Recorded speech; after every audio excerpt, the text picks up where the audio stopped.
The winner of a communication award is Mary Conley for the publication of The Artistry of Art Deco, an illustrated selection of buildings in Greater Victoria. Mary has had a lifelong passion for art.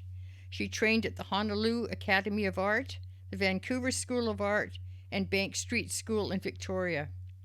Known locally as a painter, her highly finished realistic paintings in many media are perennial award winners at large regional exhibitions on Vancouver Island.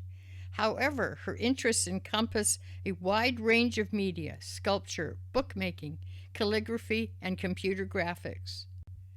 For the past 3 years, her attention has turned to writing and illustrating a book on the Art Deco buildings in Victoria.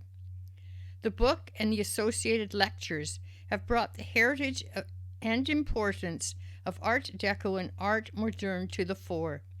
Sadly, many of Greater Victoria's Art Deco or modern commercial buildings are in a state of neglect, the fine, clean designs cluttered by inappropriate signs and finishes.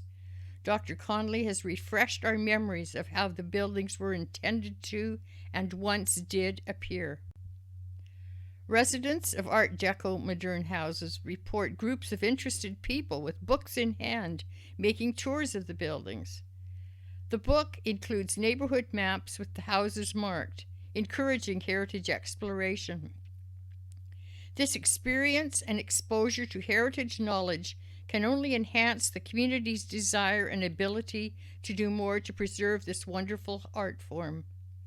Mary has always been a heritage buff. Once she learned how to navigate illustration programs such as Photoshop, she was off to the races with this book. She ended up drawing 91 of the buildings.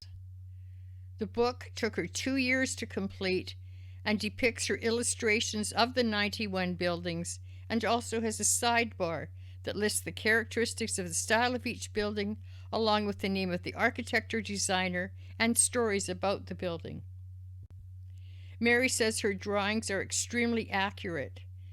She said it's because a lot of these buildings are going to go, and she wanted to keep a record of them. It's kind of sad, she says. They were built during the 30s and 40s, and that was the time of the Depression and the Second World War. There wasn't a lot of money. Resources were really funneled elsewhere. She drew maps of Oak Bay, Victoria, and Esquimalt so people could go round and have a look. Victoria is full of what Conley calls visual noise, which was the biggest artistic challenge for her.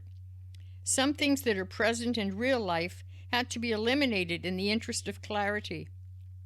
She had to eliminate telephone poles, basketball hoops, garbage cans, and other impediments to seeing the buildings clearly.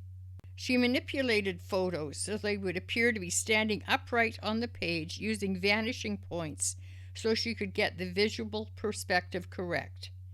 The hardest thing to draw was the curves, and sometimes it would take 6 to 8 times to draw them. That was her biggest challenge.